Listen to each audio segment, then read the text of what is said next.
Same as that Stephen Hawking, lazy.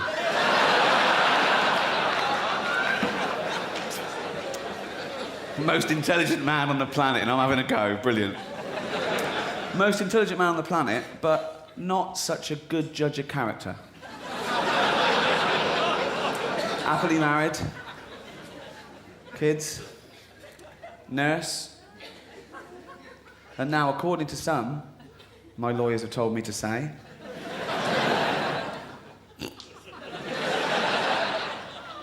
she leaves him out in the sun, she smacks him round the head for a laugh.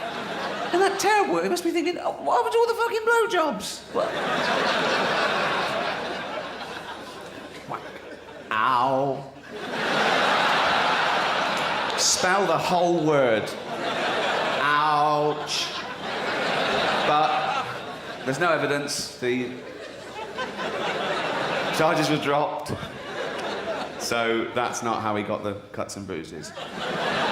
It's probably all the skateboarding he does.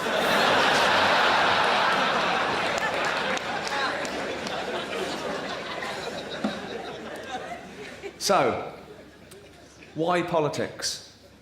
Because I want to give something back to society. Fuck off, I do. You don't know. And I can't enjoy this life when I see injustice, suffering, inequality. And I want to live and die, if necessary, by the morals I hold dearly, like Martin Luther King and Gandhi and Ben Elton. People have a problem with Ben Elton now. They think he's sort of sold out all his principles and just made as much money as he could, and he's just an annoying little twat. That may be the case, but they never have a go at Gandhi, do they? That's what I'm here. No, that's what I'm here for. A bit of balance. Never mind having a go at Ben Elton. What about Gandhi? He could be annoying. Couldn't he? I'll tell you a story about Gandhi. True story. When he came to England in 1930 summer, I haven't looked it up. It would have taken 30 seconds. I can't be bothered. I'll have it ready for tomorrow. Right. It was 1930 summer, and fuck it. He got off the plane. Pretty sure it was a plane. Heathrow. Terminal 1. And he gets off, like, oh God, Mahatma Gandhi in our little country, surrounded by journalists, photographers. They couldn't believe their luck. And one little journalist went, Mr. Gandhi, respectful like, said, Mr. Gandhi, what do you think of Western civilization? And Gandhi said, I think it would be a good idea. Ooh, yes, Saki. For someone who doesn't want to get into a fight, he's a little bit... I mean... Okay, now. And what happened to sarcasm being the lowest form of wit? Oh, no, highest form of wit when Gandhi says it. If I'd have been that reporter, I'd have said, oh, very good, I'm not putting that. I'll ask you again. What do you think of Western civilization? I told you, I think it would be a good idea. All right, OK. I'm taking back your degree from London University. Oh, and your national health specs. What do you think of it now, Mr. Magoo? Yeah. Sarky bastard. He went to the same university as me, University College London. And I think it was there where I turned away from politics, because I'd been interested, sort of, you know, all my life, particularly that 15, 16, 17, becoming politicised, hanging out in the sixth form and discussing communism and stuff. And I do things like, I used to sell anti-Nazi League badges and collect for the miners, because it was noisy, mainly. And I even had that poster of Che Guevara on my wall at home to annoy my mum. It backfired. She thought it was Robert Lindsay. And then, when I got to college, there were people better at that than me. Do you know what I mean? There were people that really meant it, and I was thinking, oh, God, was I like that? I'll give you an example. I did philosophy, and after a few weeks, you had to choose your options for the 3 years. And compulsory subjects were logic and Greek philosophy, and you had to choose about 6 others. And I chose philosophy of science, philosophy of mind, morality. And there was a Marxism option. And I thought, that'd be great, I've always been interested in that, and I could do it. And it was only a small department, 25 people, and the tutors were all out, and you had to queue up and tick the thing you wanted. And I looked over at the queue for Marxism, and there were 10 people in this queue. 3 of them were wearing berets. And I thought, God, I can't spend 3 years in a room with what I used to call at the time, cunts.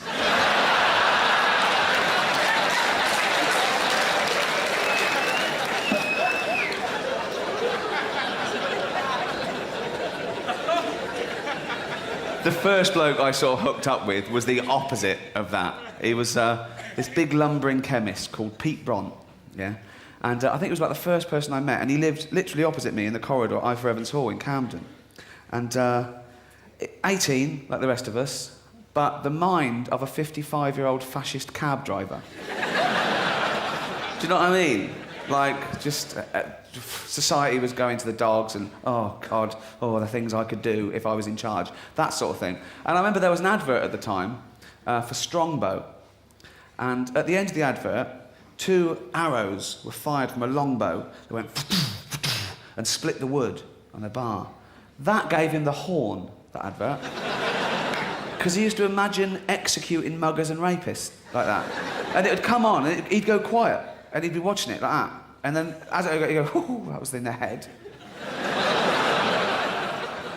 And he also used that to exorcise demons. Like, he'd walk along the street, and it was like early 80s, so if he saw someone coming the other way, like a bloke with long hair and makeup or something, he'd just watch him, and he'd go, oh.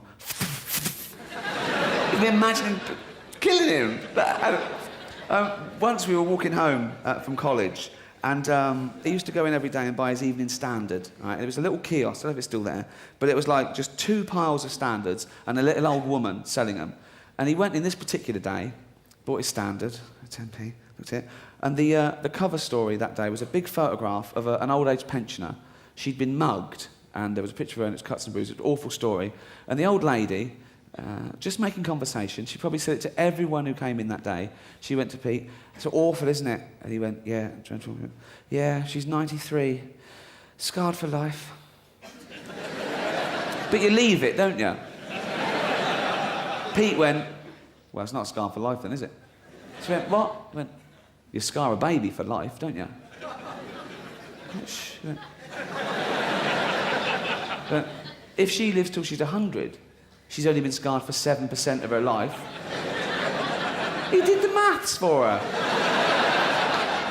Like, this old woman's meant to go, "Yeah, you're right, fuck her."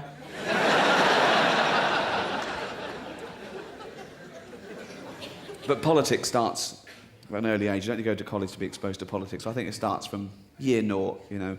It's in little sayings and songs, nursery rhymes, fables. They're charged with morality for kids.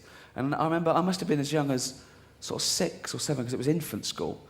And the first Monday of every month, the deputy headmaster used to do a fable at assembly, and it was his best day, okay? Now, he used to make it last about half an hour to 40 minutes, and he thought he was Peter Ustinov. And looking back, I think all the other teachers were going, "Look at that fucking wanker showing off to 6-year-olds."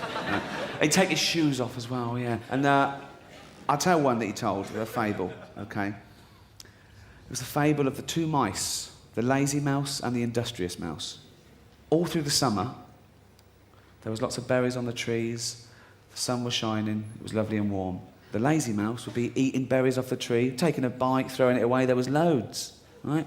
The industrious mouse, he'd have a berry, sure.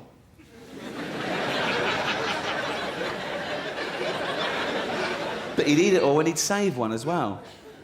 Lazy mouse, forget that, just eating berries, running around, okay. The industrious mouse, well, I said, "You know what, you should, look forward to winter because those berries won't be... Oh, fuck off, you square, I've adapted it, right? So anyway, you get the picture. So all through the summer, he's eating berries, he's running around, sunbathing.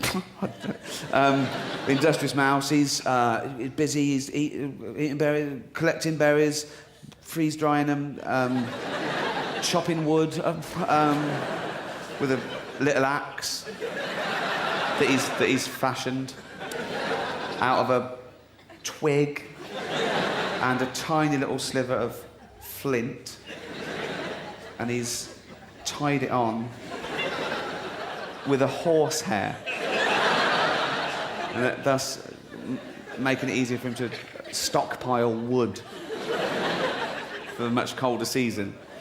He hasn't got a fire at the moment, he's too hot, if anything. Just lying there like, oh. But come winter, burn the wood, make a fire. So, last summer. So, to cut a long story, I'm making it last longer than he did, for fuck's sake. Right. So, Autumn comes, same pattern. Lazy mouse, he's just fucking about eating the last of the berries, right? The industrious mouse collecting the last of the berries. He's got too much wood, if you want, in my opinion, but he's not going to run out. The stuff at the back's probably damp. Circulate it.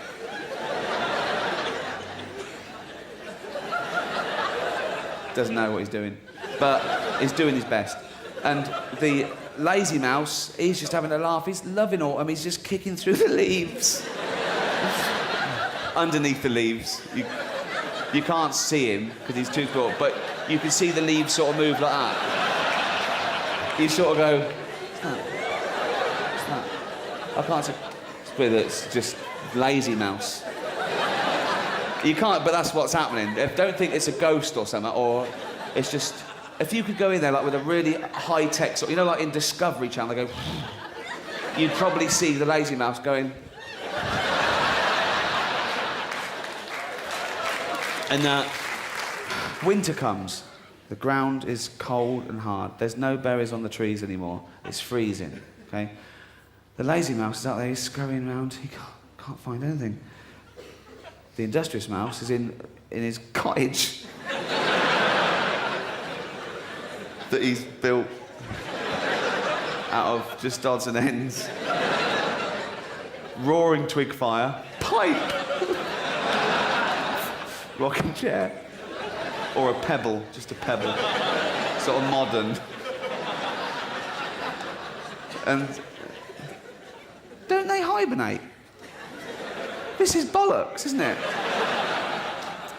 These mice didn't, anyway. So he's there, and there's a knock at the door. He thinks, who's that?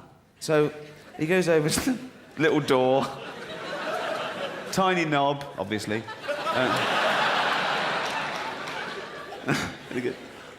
What do you want? It's obvious what he wants, isn't it? And he goes, oh, well, it's cold, and I'm hungry, and there's... Well... Definitely smokes now, right? That's not my porn mag, right? He goes, well, I did warn you, didn't I? Yeah. Never mind. Come on in and share with me. Where's the moral there? What is the moral of that tale? Fuck around, do what you want, then scrounge off a do-gooder. It's a terrible lesson for kids. Most of the kids in my class kept that up.